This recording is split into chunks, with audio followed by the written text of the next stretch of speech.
Hi, this is Jeff Altman, the Big Game Hunter, and this is my daily video about some element of job search, which today is about resumes and applicant tracking systems.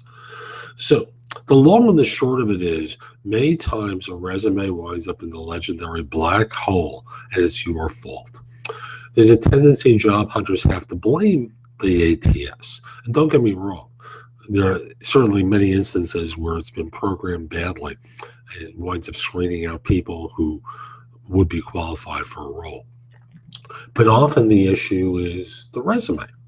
So here's a couple of things that people do that interfere with the ATS.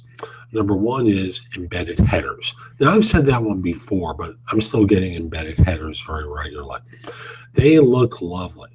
And that they show up on each successive page is completely irrelevant, because that was something that was done in the day when people were printing resumes and they didn't want to lose the order of the resume, and they stapled them together, and no one does that anymore. They're reading them off a screen.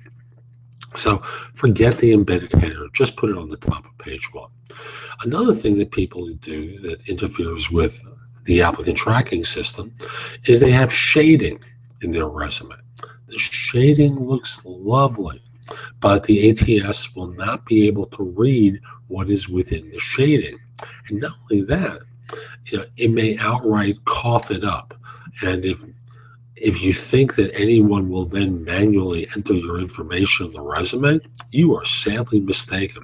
Your resume is dead to them. Lastly, if you think lines are the solution, you're also mistaken. Actually, there's one more after this.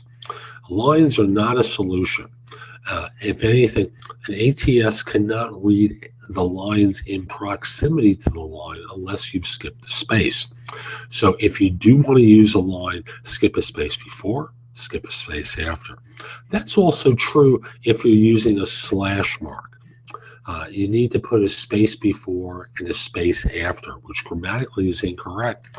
But if it's been submitted to an ATS, it needs to be there, because otherwise they just don't read those characters correctly.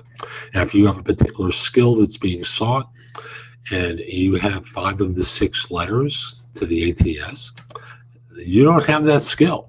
So avoid slashes, avoid lines, avoid shading, avoid embedded headers. I'm Jeff Altman. Hope you found this helpful. My website is thebiggamehunter.us. There's a lot more there that you can watch, listen to, or read to help you find work more quickly.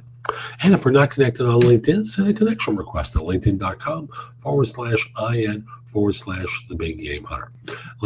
Lastly, if you have a question for me, there's a tab on my website. Be happy to answer your questions. Schedule time with me through that.